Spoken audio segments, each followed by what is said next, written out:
talk about the meaning of life today. It's extremely busy today. I don't know what people are doing. Everybody's just parking everywhere. There might be a funeral here because this is as you can see, yes, it's a funeral. It's a funeral. So that's why there's so many cars parked.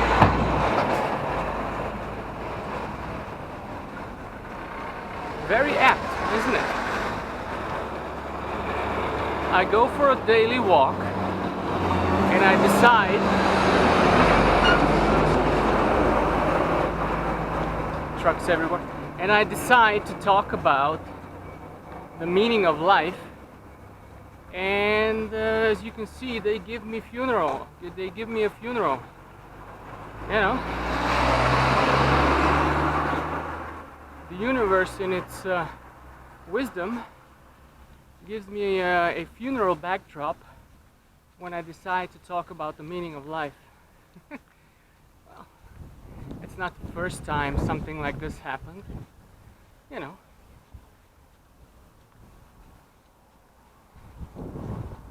It happens, you know. It's a coincidence.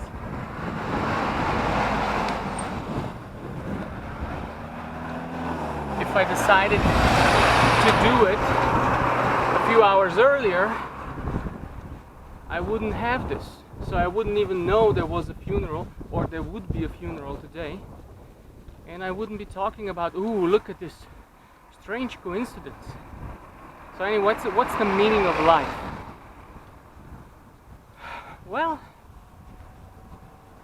depends on what kind of perspective you take. If you take the perspective of the universe, of everything that it is, there is no meaning to life. There is no meaning to even the universe. There's no meaning to anything. It just is. It is what it is. It just is. The universe is impersonal. Stuff happens because of the laws of physics. Well, the universal laws. You know, people have then interpreted these laws of the universe, and you know, they call them the, you know, certain physics laws and chemical laws and all this stuff. So they have different disciplines: physics, chemistry, you know, biology, all this stuff. So yeah, there is no, in the meta, in the actual meta view, in the meta view, there is no meaning of life. There is no meaning to anything, not just life. There is no meaning to anything. But when you look at it, let's say you look at it from the point of view of a human, the point of view of a person. Well, humans are, you know, one of the multitude of living beings on this planet. And what is the meaning of life when it comes to perspective of the human? The meaning of life in terms of biology for the human, I mean the real meaning of life for the human in terms of biology, you know, and biology is everything that it is. It's procreation, it's breeding, it's having offspring. Your genes that you carry around all the time, your genetic code wants to make copies of itself and wants to survive, you know, more than 80 or whatever years you're going to be alive. It wants to survive to infinity. So it wants to make copies of itself because it knows that that's the only way to survive. This organic thing will die, and only the copies of itself and combined with the copies of some other DNA will go on. But it doesn't care about that. As long as it survives, it's better than nothing, really, right? The worst thing to DNA is dying out and not making copies of itself. So everything that you do, a lot of what you do in everyday life is to gain access to procreation, because your DNA compels you to do it. It is hardwired. It is hardwired. It's not something that was made in the prefrontal cortex. It's not some idea you got. It's hardwired. You can't get rid of it. You know, until death you will want. If you didn't procreate and didn't make copies of yourself, until death you will want to do it. You know, your DNA will scream inside you, come on, make copies of us. That's what it is. So the meaning of life on the human level is procreation, breeding, making copies of yourself. But you're saying, but you know, you're just talking about the meaning of life, which doesn't concern me. I want to know what the meaning of life is to me. Well, you decide what the meaning of life is to you. You decide.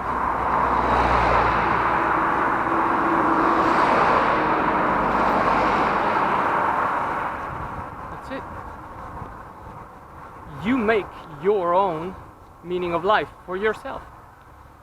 And most people straight away think of, oh, okay, they think of certain things that are bigger than themselves, certain things that transcend themselves as a biological being, or even transcend their own biological needs, you know, for survival, or, you know, mainly for survival, obviously, and for procreation. So a lot of people have these meanings of life that are bigger than themselves. And most people think that, oh, I found my meaning of life in something that is bigger than myself. They usually do not think that the meaning of life is their own physical comfort and their own, I'm not going to say happiness, because happiness is a fleeting thing, but just their own comfort and their own, you know, their own knowledge that what's happening to them in their life is good, which means that they reduce their own suffering. So when people think of the meaning of life again, they think of something outside of themselves, you know, something way bigger than themselves, some sort of a cause, or some sort of a mission to do something or other, you know. Oh, help stamp out poverty, help stamp out, you know, people being hungry, you know, stamp out hunger in the world, or, you know, end whaling, or whatever, you know, something that they latch on and they say, oh, this is the meaning of my life. Fine, but, you know, fine if you really think so, but at the end of the day, you have to realize that you are a sort of a slave to that meaning of life that you picked for yourself, that is outside yourself and that is bigger than you. Some mission that is a worldwide or whatever, you know, even if it's local, some mission that is outside yourself. And you just made a slave out of yourself to that mission. Because in the aggregate, I don't think there's any meaning of life. The universe certainly doesn't have any meaning of life or of itself. And as we can see, the animals and humans don't have any meaning of life outside of procreation and making copies of themselves. So whatever meaning of life you make for yourself, you will inevitably become a sort of slave to it.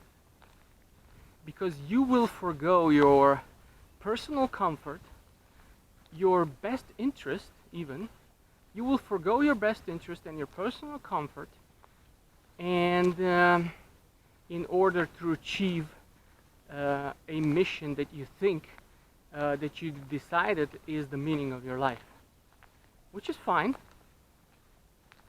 If you find joy and happiness and contentment in pursuing that mission, and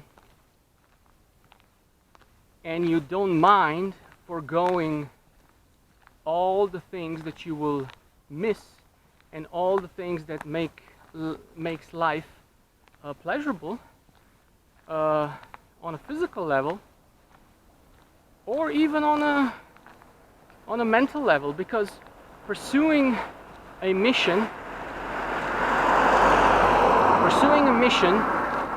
is quite taxing on the brain, because you're under constant stress, because things don't go well all the time. In fact, they don't go well most of the time. So you're constantly frustrated. You wanted to achieve this, yesterday, but it's still not done, and it doesn't seem that it will be done in the foreseeable future. So you have anguish, you have stress, you have frustration. So you're not really eliminating suffering from your life, are you? You're not. You're pursuing what you decided is the meaning of your life, but the suffering is still there. In fact, it's bigger than ever. It's bigger than it would be if you were just resignated and didn't know what the meaning of your life was and just lived day by day and just for yourself. But again, the meaning of life is so amorphous, it's so hard to define and so hard to get a hold of.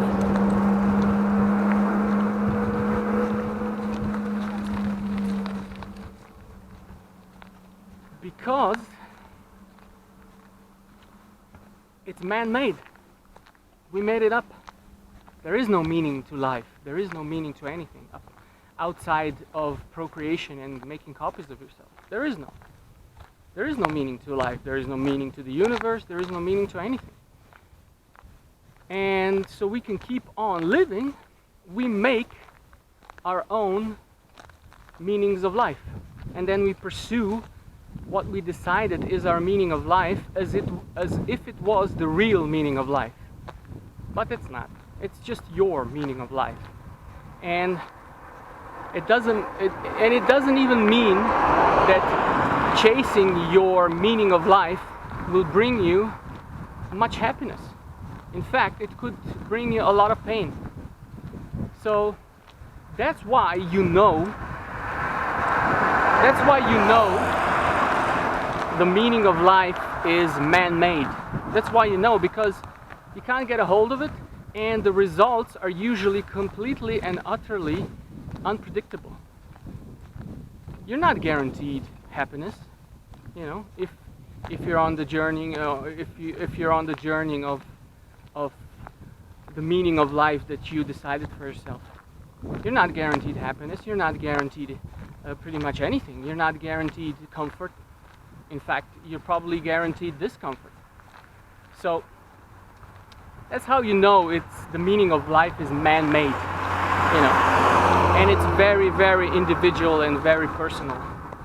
So, but are you saying that we shouldn't pursue, or we shouldn't try to find out what is the meaning of life, or what our purpose is, the purpose of our life is?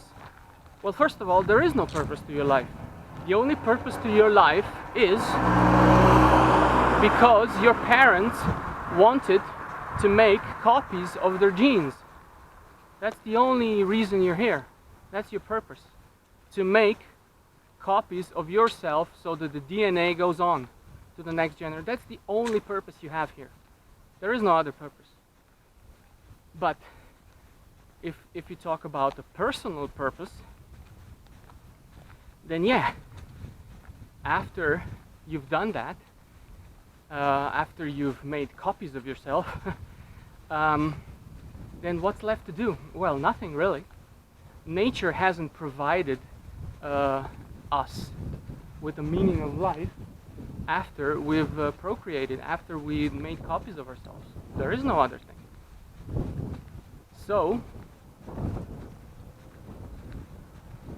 after that, you will have to make up your own meaning of life. What you want to see in the world.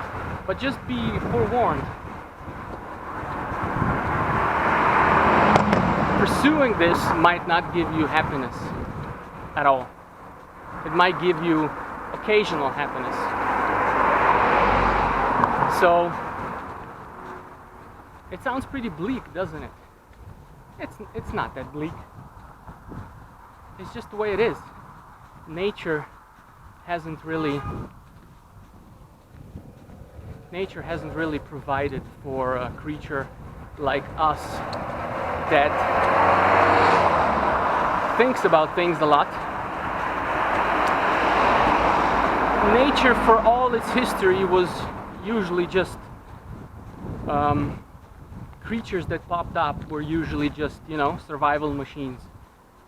But we're now in this sort of predicament as humans that we try to rationalize everything. But, you can't rationalize coincidences like the universe. You can't. Everything that happens in it is just, it is. It is what it is. That's what happens. You can influence it, but not very hard to influence it, for now, outside of Earth, outside of this planet. Very hard. So, yeah, we're thinking a lot because we have this prefrontal cortex. We're thinking a lot, and we try to make sense of everything.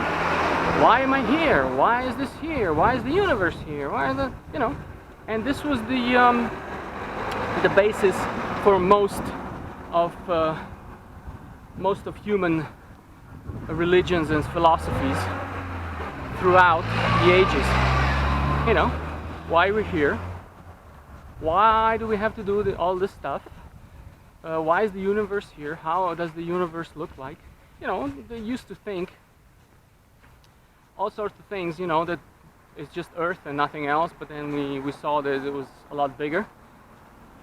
And, our consciousness sort of expanded, but we can't square the fact that there is no meaning to anything, and that you have to make your own meaning to keep going. That's basically what it comes down to. If you want to keep going, you will have to make up a meaning that is meaningful to you, and then pursue it. Try to make it happen. But it doesn't mean that you will be happy doing it, and it doesn't mean that you will be contented doing it, and it doesn't mean that you will live a great life. It's just basically what we tell ourselves. It's all brainwashing, we're brainwashing ourselves, basically. But in terms of, as I said, in terms of biology, after you've had kids, after you had a sufficient number of kids, that it's very probable that most of them will survive, and they will carry their genes on as well, which means they will also procreate and make copies of themselves, then there's really nothing for you to do anymore. That's it. In terms of nature, in terms of biology, in terms of nature, you've done your what you're supposed to do. That's it. You exist to make copies of yourself. But since you're alive, and since obviously there are pleasures in life, even though there's also a lot of suffering in everyone's life, and since there are pleasures in life, you want to stick around, right? We all want to stick around for as long as we can, even if there's suffering, even if we are suffering. You know, certain people that are suffering over the threshold, obviously they want to go, you know, because it's just their life is just way too much suffering, and I mean that in terms of physical pain and suffering and stuff like that, and disease. You know, those people want to go in a sort of, you know, decent way, but you know, even they sometimes think, you know, maybe it's still doable, you know, maybe it's still fixable, but sometimes it isn't. So we all want to hang around. We all want to live as long as we can, even though it's not always the best. But so to make us want to live more, we make the meaning of life for ourselves. That's it. And we pursue this mission. If the mission is right, if the mission is wrong, if the mission is righteous or not, you know, that is those are things that you can only decide for yourself, in front of yourself. You know, you might think your mission is, or your mission in life is righteous, but somebody else who disagrees with you might think it's evil. You know, it's just who's right and who's wrong, you know. Well, you need a third observer who's impartial, and not just one, probably many, and to see, you know, who's right and who's wrong, and to see what kind of results one person gets and what kind of results the other person gets by following their mission. If you think your mission is righteous, but all you're leaving around you is destruction, then your mission is not righteous. Okay? And I mean destruction of good, not destruction of evil.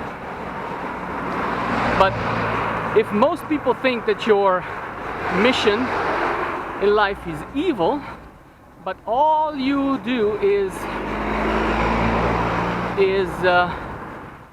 bring good things to life and to other people and to the planet, it doesn't matter what everybody thinks. It doesn't matter if they all say that your mission is evil.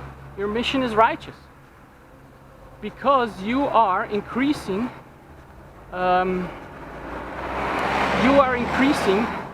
the good in the world and decreasing the evil in the world. And some people might say, oh, but there is no good or evil. Yeah, of course it is. Of course there is. Okay, let me give you an example. No human being, actually no living creature wants to experience pain that it doesn't want to experience. Okay, so no living creature will want, unless it's, you know, mentally ill, will want to be tortured against their will. You know, as simple as that.